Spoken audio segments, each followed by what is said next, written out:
Jangan sampai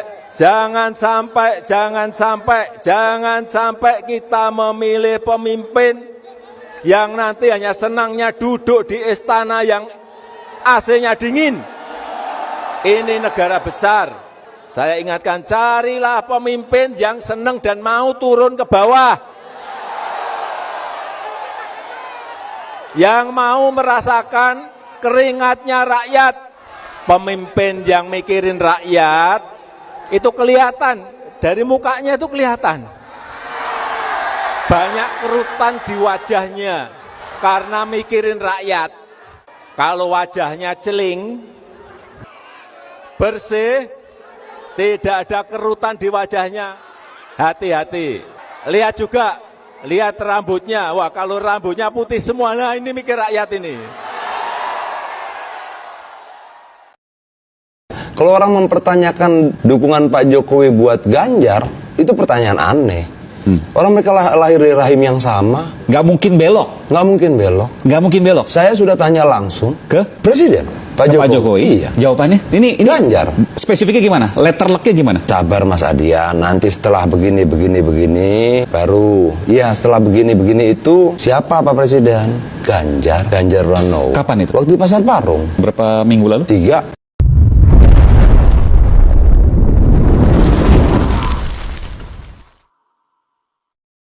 Pilihlah Ganjar Pranowo, jangan penculik.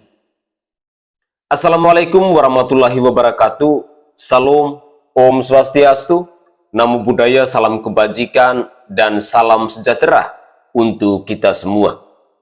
Saudaraku sebangsa dan setanah air. Negara yang kuat adalah negara yang memiliki pemimpin yang berpihak kepada rakyatnya. Ketika pemimpin berpihak kepada rakyat, di sana akan fokus pembangunan adalah untuk rakyat dan semata-mata motivasinya adalah untuk mereka. Esensi dari demokrasi bukanlah kekuasaan 1-2 orang, namun esensi dari demokrasi adalah dari rakyat, oleh rakyat, dan untuk rakyat. Di dalam demokrasi, kita akan mengetahui bahwa suara rakyat adalah suara yang paling tinggi untuk didengar. Sehingga visi dan misi dari seorang pemimpin di negara demokrasi adalah visi dan misi yang berpihak kepada rakyat. Pemimpin yang mampu membangun negara adalah pemimpin yang harusnya mewakafkan diri kepada rakyatnya.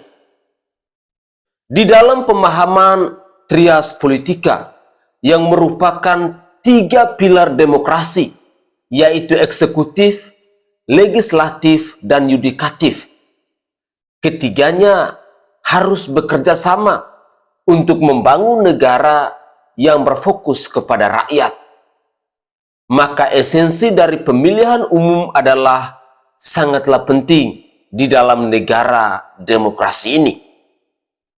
Suara rakyat menjadi suara yang harus didengar. Bahkan 1 orang sekalipun harus memberikan hak pilihnya ketika sudah cukup umur. Kepemimpinan yang merakyat adalah ciri khas yang sudah dipertahankan selama 10 tahun terakhir ini.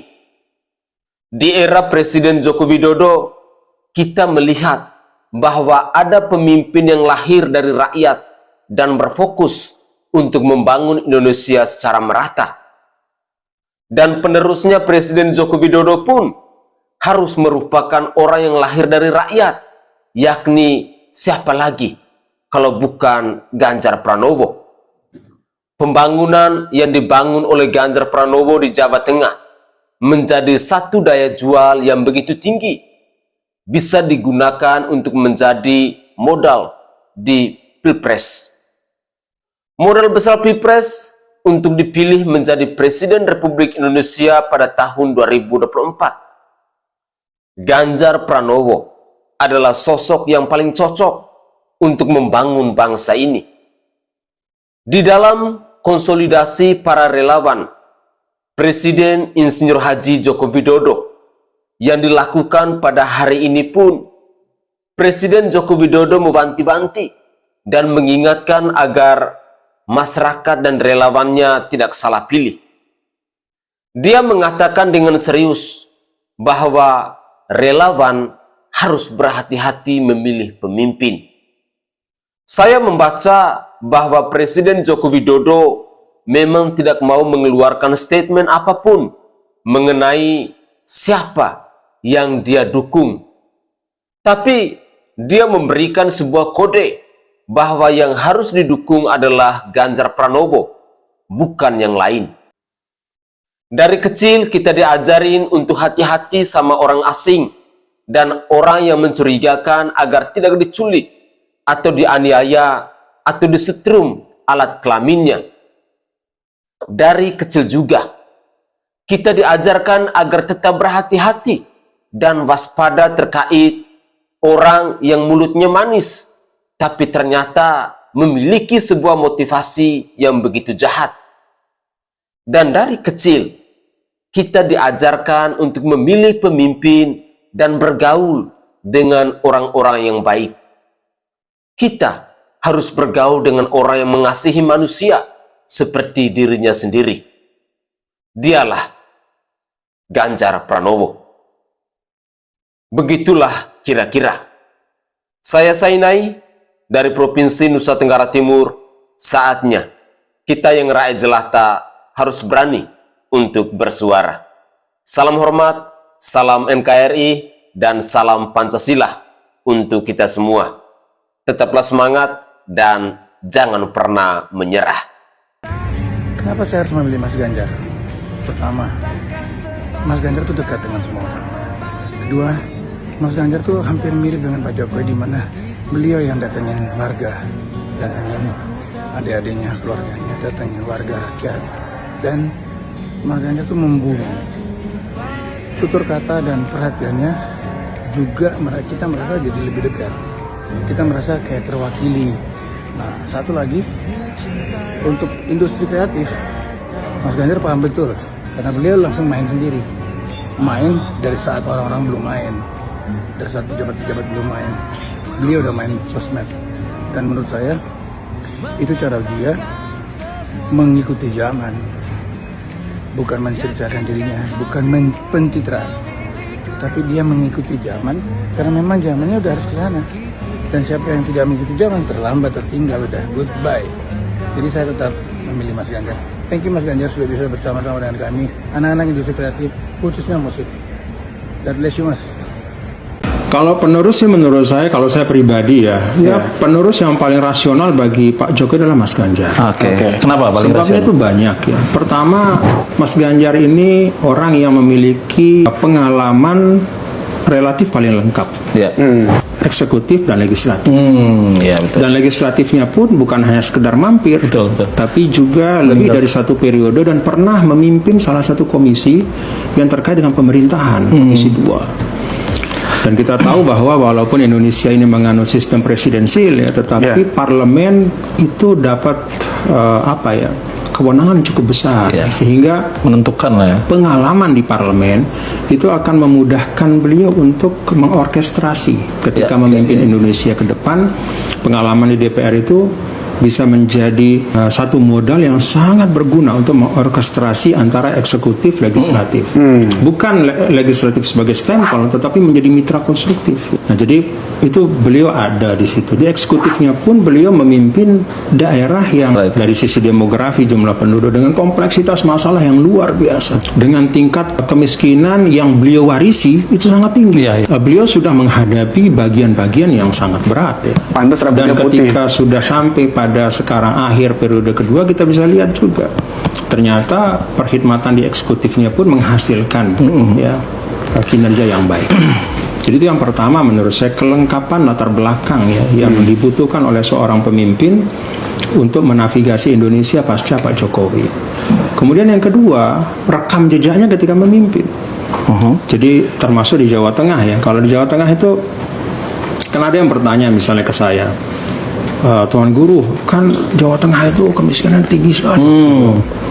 Saya selalu mengatakan pemimpin itu dinilai bukan dari apa yang dia warisi dari pemimpin sebelumnya, tapi apa yang dia kerjakan untuk menangani itu.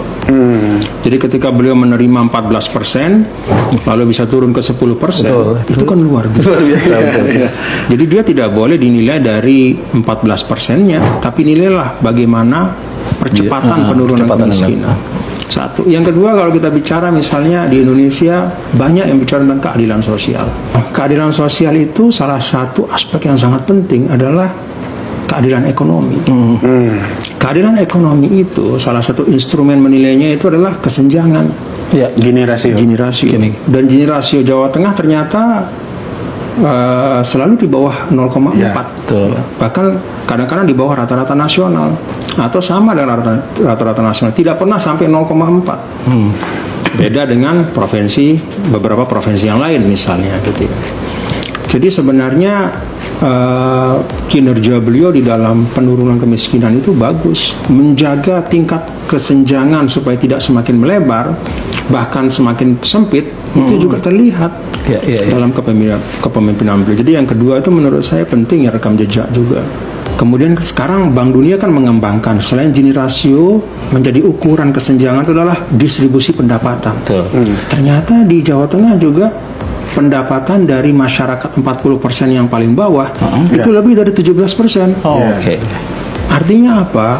Walaupun masih ada yang miskin, tetapi kesenjangannya tidak terlalu jauh. Dia mendapatkan distribusi pendapatan yang relatif lebih merata distribusi pendapatan. Jadi kedalaman kemiskinan, keparahan kemiskinan itu dapat dikendalikan. Nah, orang kadang-kadang kan jarang bicara langsung ke dalam fakta ya, tapi bicaranya melihat kepada katakanlah statistik garis besarnya saja. Menurut saya sih dibuka saja gitu. Kalau kita bicara tentang kesenjangan dibuka saja. Mana yang kinerjanya lebih baik. Jangan cari picking lah kira-kira, jangan cuman satu. Kalau bicara tentang keadilan sosial, kedalaman, keparahan kemiskinan, mana yang lebih bagus kinerjanya misalnya. Ya no hard feelings ya. Kita bicara tentang fakta saja. Indeks pembangunan manusia Jawa Tengah juga membaik. Iya, jadi itu yang kedua. Yang ketiga menurut saya ya karakteristiknya Pak Ganjar itu kan merakyat, mirip seperti Pak Jokowi lah. Dan kita memang Indonesia ini kan negara kepulauan yang sukunya macam-macam, agamanya macam-macam, maka rakyat itu perlu ada kedekatan emosional dengan pemimpin. Dan itu bukan berarti rakyatnya yang mendekat ke pemimpin, pemimpinlah yang turun dan mendekat kepada rakyat.